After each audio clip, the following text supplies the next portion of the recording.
guys, welcome to my YouTube channel. This is something I've been wanting to do for a long time. Finally gonna hunker down and do it. So this is basically just gonna be me doing a lot of fun stuff with cars. I'm gonna be working on this, I'm gonna be working on my truck over there.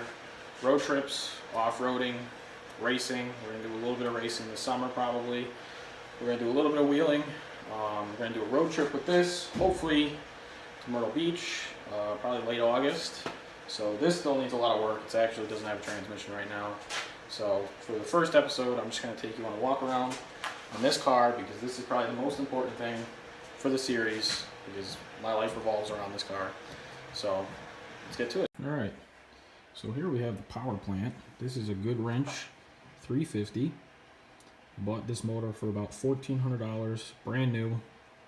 I think they're made in Mexico, and even then, they're still pretty decently good quality. I mean, I haven't had any problems with it. It's got about 4,000 miles on it, so it's still running pretty good. I got an Edelbrock dual plane intake, Edelbrock 650 on top, Corvette valve covers, not that that really matters horsepower wise, just kind of what we had laying around and it looked cool. Jegs headers, this one's off of it right now currently, passenger side, because I was screwing around with the starter. Starter went bad. Napa has kind of been screwing me on starters. That is, I think, the third starter I've put in from them, and I don't think I'm going to do another one. They're the high torque starters, not that I really need one, but I just like to have it. So I think I'm going to go with a different company after this because this is getting a little ridiculous. There we got an HEI distributor in the back.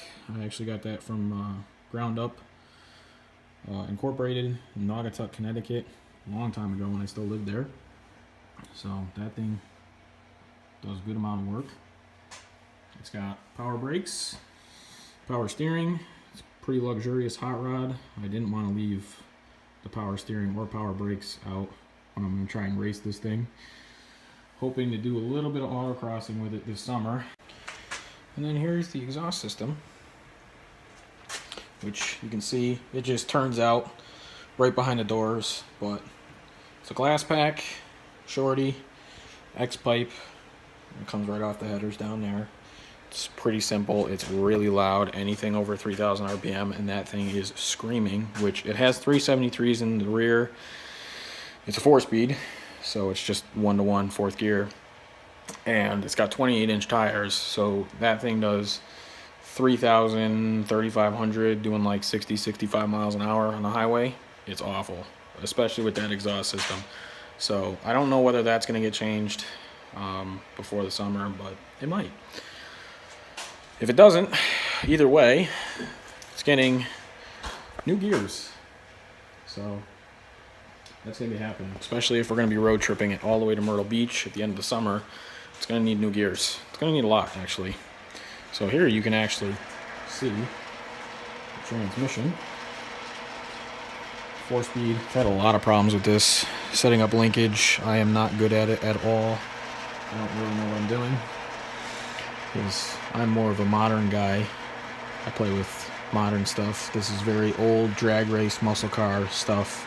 It's good, strong transmission, but not as strong as I want it to be. At least the linkage. The linkage part is what makes this thing weak, because I don't know how to set this up completely right just yet. I think I got it right now, but I ended up having these flipped upside down for a while, and it was shifting backwards, and I don't know, I drove it like 10 miles like that, and I was like, no, this is wrong. So fixed that, flipped them back upside down, should be all set to go.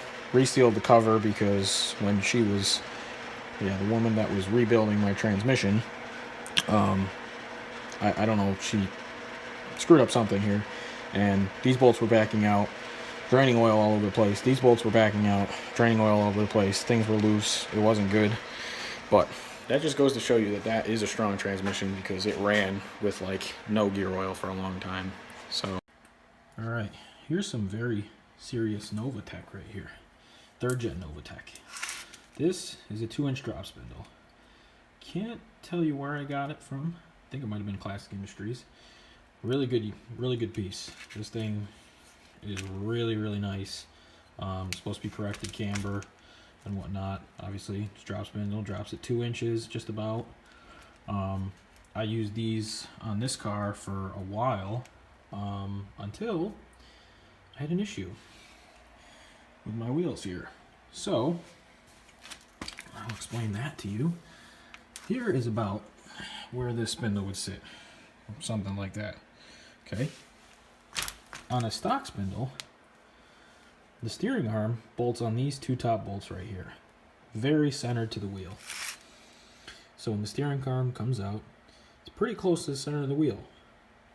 Now, on this specific spindle, the steering arm bolts on the bottom bolts, which moves the steering arm down on the wheel. And this is a problem because even with an 18-inch wheel, like I have right here, which is not really that wide, I mean it's a 225, decently wide, it moves the steering arm down so it hits the inside of the rim. So you can't push a lot of back spacing. I have 6 inches of back spacing on these wheels here. And I need that to clear my fender lip right here. So I had to get rid of these because that steering arm being down here, I couldn't even run 18-inch wheels. So if you're just a guy that's running like a 15-inch, really not wide tire, you're running like, you know, drag pizza cutters in the front, this is fine. And you can get a really nice rake with these while also using like BMR's lowering springs right there. So this is a good piece. Just not really for pro touring guys unless you want to make your own steering arm. I didn't want to try and make my own steering arm and fuck up my steering geometry and whatnot from stock, which it kind of will already be because I'm running lowering springs with stock spindles. So, I don't know. That's just something you gotta watch out for. So, my wheels fit perfect now. I don't need any spacers. It's 6 inches of back spacing on these American Racing wheels. And from this, if you guys have any more questions on that, I can go through this more thorough in another video. But that's kind of the general basis of what we got going on here. So now, I'll talk to you about my wheel and tire setup. Alright guys, so here's my wheel and tire setup right now. After explaining you my suspension and spindle problems, this is the wheel I use. This is an American Racing torque thrust wheel, pretty common. Some common muscle car wheel. I got them really cheap. It is 6 inches of back spacing. They're 18-inch wheels. The front itself is a 225 50 R18.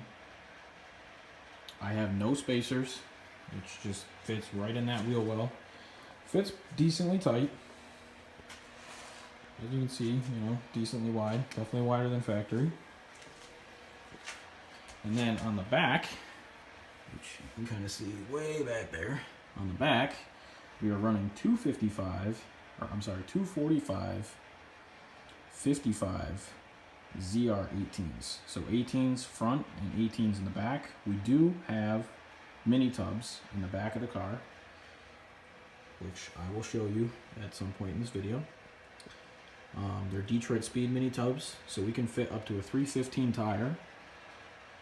Right now the 245 is, you know, completely okay. We can fit it in there no problem.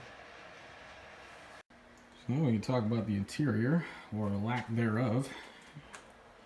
It has been, I think, 2.5 years now since I quote-unquote completed the car and have been driving it. It still is pretty well barren, but we're gonna fix that. I put the back seat in just because I got tired of staring at nothing back there. It doesn't save weight, but it looks nice. I do think, because I plan on taking this on some trips with some buddies, this bar, even though I know it's not really NHR legal, at least I don't think so, is going to become detachable so people can get in the back seat. It'll be real easy. Real trick. These door bars right here, actually, these door bars are going to get dropped because they sit way too high. I'm also going to push them inside so I can fit some fatter seats in here, something a little bit more comfortable. There's the radio laying on the ground. Bottle for Febreze, because that seat kind of smelled musty at first. That is actually the original seat, by the way. This is the original seat out of this car. Original leather. Cleaned it up. It actually looks really, really nice. This is not the factory steering wheel. This actually came off of the burning 76 Nova. Fire department was using it as a practice run, and they burned a full 76 Nova. It's just a 76, so nobody really cares, even though I kind of care because I would still own a 76. But that wheel came off of there. I actually have no idea where the horn cap came and went. But funny story is I actually was trying to do a burnout coming out of a car show once, and that steering wheel cover, that horn button, actually popped off and lodged itself on my dashboard, and I almost ran into a pole, which wasn't good. So I think that's why I took that off. We have gauges down bottom, oil pressure, temp, voltage is right there. Factory speedos over there. So this thing's pretty barren. After 2.5 years, it still doesn't have door windows in it. Another thing we got to fix here, this is the back window. You can see it keeps sliding down because I keep not putting the trim right here. It's my own fault. This is the second time it's done it. So as you can see, don't be like me. Finish your car before it starts going downhill.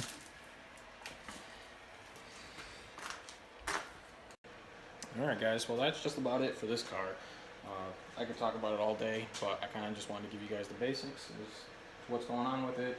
It's very far from completion. It's enough to drive around town, but it's not enough to do what we want to do with it, which is racing this summer, a little bit of autocrossing, and hopefully a road trip, which we got a lot to do before then, unfortunately. But stay tuned, like, subscribe, and keep you updated.